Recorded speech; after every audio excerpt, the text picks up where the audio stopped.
Morning, good afternoon, good evening my friends. आज का ये वीडियो हमारा होने वाला है कक्षा 10 के विज्ञान चैप्टर से, जिसका नाम है रासायनिक अभिक्रियाएं एवं समीकरण। पिछले वीडियो में हमने देखा था कि इस चैप्टर में किस किस प्रकार के समीकरणों को या अभिक्रियाओं को पढ़ना है और उसके क्या नोटेशंस है। हमने पूरे डिटेल में डेफिनेशन के साथ इसको देखने का कोशिश किया था। हमने आज की इस वीडियो का जो उसी के अंत में हमने बता दिया था कि हम लोग दूसरे वीडियो में बात करेंगे कि किसी भी रासायनिक समीकरण को संतुलित करना क्यों आवश्यक है और कोई भी जो रासायनिक समीकरण है वो संतुलित कब कहलाता है। तो आज का हमने सवाल ही लिया है कि संतुलित रासायनिक समीकरण क्या है और रासायनिक समीकरणों को संतुलित करना क्यों आवश्यक है।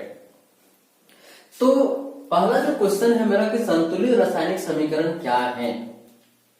जब किसी भी रासायनिक समीकरण को लिखते हैं तो उसमें दो पक्ष होता है, एक होता है अभिकारक और दूसरा होता है उत्पाद।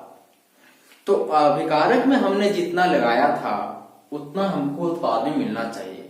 तो क्या लगाया था, यहाँ पे हम लोग परमाणुओं की संख्या को लगाते हैं, परमाणुओं की संख्या को लगाते हैं। तो अभिकारक में जितने हमने लगाया था वो परमाणु संख्या उतना इधर भी होना चाहिए।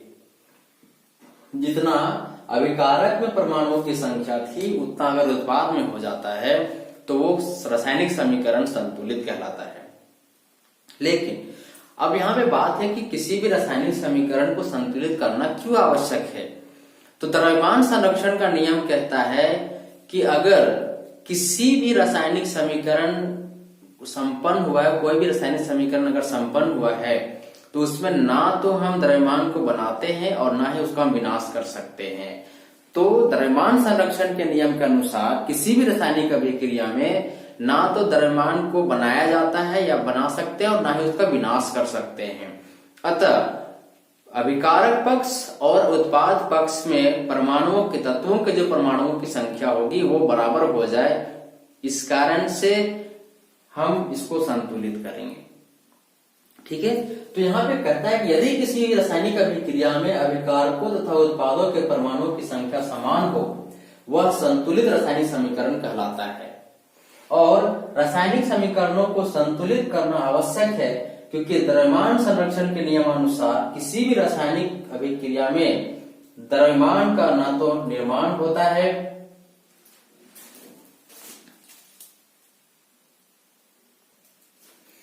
और ना तो उसका निर्माण होता है, ना ही विनाश होता है। अर्थात अभिकारक तथा उत्पाद दोनों परमाणु संख्या समान होना चाहिए और वह तभी संभव है अगर दोनों तरफ के परमाणुओं की संख्या समान। द्रव्यमान संरक्षण का नियम क्या कहता है उसी हिसाब से हम लोग यहाँ पे इसको संतुलित करते हैं। अब सवाल उठता है कि हम रासायनिक समीकरणों को संतुलित कैसे करते हैं, वो क्या प्रोसीजर है, वो क्या तरीका है। तो हम लोग उसको अभी क्वेश्चन के माध्यम से पूरे ही आसान तरीके से सीख लेंगे। तो हमने यहाँ पे 3 इक्वेशंस दिए हैं और उसको हम लोग अभी संतुलित करने जा रहे हैं। तो आप जान रहे हैं कि ये मेरा अभिकारक पक्ष है और ये उत्पाद पक्ष है।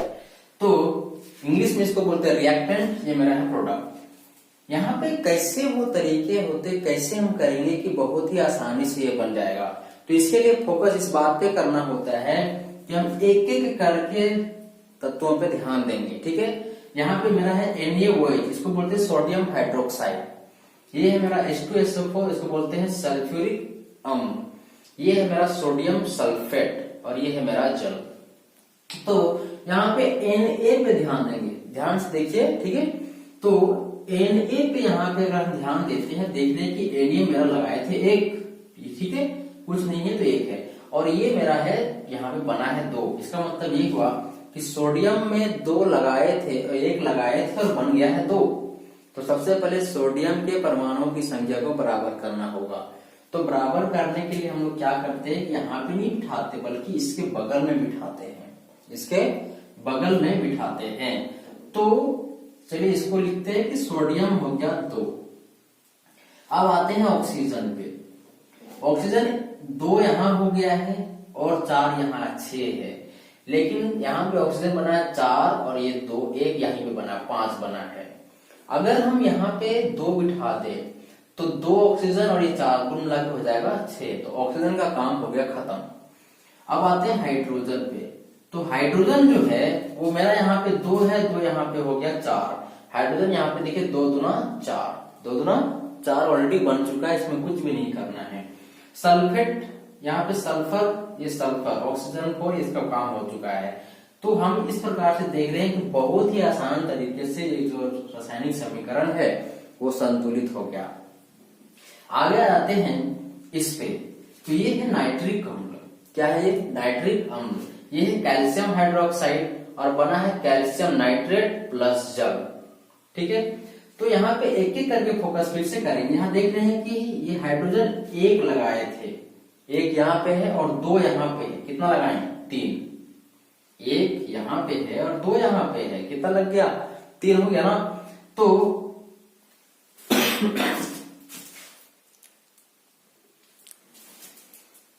तो इसके लिए हम लोग क्या करेंगे कि हाइड्रोजन को बराबर करेंगे। 2 और 1 3, तो इसको हम 2 गुना कर देते हैं 4, 4 हो गया। और ये अगर हम यहाँ पे 2 बिठा देते हैं तो हाइड्रोजन 2 और 2 यहाँ 4 हो जाएगा। ठीक है, अब बारी आती है नाइट्रोजन की। तो नाइट्रोजन यहाँ पे देख सकते हैं 2 हो गया है, तो यहाँ पे भी तो 2 है, तो ये ऑलरेडी बराबर है। ऑक्सीजन यहाँ पे 2 तिया 6 और 2 8 है, यहाँ पे 2 तिया 6 और 2 8 ये ऑलरेडी हो चुका है। तो इस प्रकार से हमने देखा कैल्शियम जो है यहाँ पे 1 है, यहाँ भी 1 ही है। तो ये रिएक्शन जो है क्या है? अब संतुलित हो चुका है। देख रहे हैं ना, बहुत आसानी से बनते चला जा रहा है। अब यहाँ पे आते हैं नंबर 3 में। ये है बेरियम क्लोराइड, ये है सल्फ्यूरिक एसिड, फिर से ये है बेरियम सल्फेट, ये है हाइड्रोक्लोरिक एसिड। ध्यान देने योग्य बात यह कि बेरियम 1 लगाए हैं और यहाँ पे 1 बना भी है, जिसको कुछ नहीं करना है। क्लोरीन यहाँ पे देख सकते हैं 2 लगाए थे, लेकिन यहाँ पे बना कितना है? 1 है, तो हमको इसको बराबर करने के लिए 2 भरना पड़ेगा। तब तक हाइड्रोजन चेंज हो गया। ध्यान रहे कि जब किसी भी नंबर को बिठाते हैं तो उससे बाकी तत्व पे क्या प्रभाव पड़ रहा है, इस बात पे फोकस करना होता है। तो हाइड्रोजन तब तक 2 हुआ और यहाँ पे भी ऑलरेडी हमने 2 लगाया था, तो ये भी बराबर हो गया। अब ये सल्फेट है, ASO4 है, बाकी इसमें किसी प्रकार का कोई चेंजेस करने का जरूरत नहीं है। तो इस प्रकार से हम रासायनिक समीकरणों को संतुलित करते हैं। बहुत ही आसान तरीका है, बस एक एक करके एक एक तत्व को पकड़िए और उसको बराबर करते चले जाइए, बाकी को कुछ करने का जरूरत नहीं होगा, खुद संतुलित हो जाएगा। ठीक है, तो ये रहा आज का हमारा सेशन का जो वीडियो था, जो रासायनिक अभिक्रिया एवं समीकरण थे कि क्यों संतुलित करना जरूरी है और द्रव्यमान संरक्षण का नियम क्या कहता है। संतुलित अगर कर रहे हैं तो फिर कैसे करेंगे, वो क्या तरीके जो हमने आपको बताया। आई होप कि आपको वीडियो पसंद आया होगा, तो इसको लाइक कीजिए, चैनल पर नए हैं तो सब्सक्राइब कीजिए, बेल आइकन को हिट कीजिए ताकि हमारा हर अपडेट आपको मिलता रहे।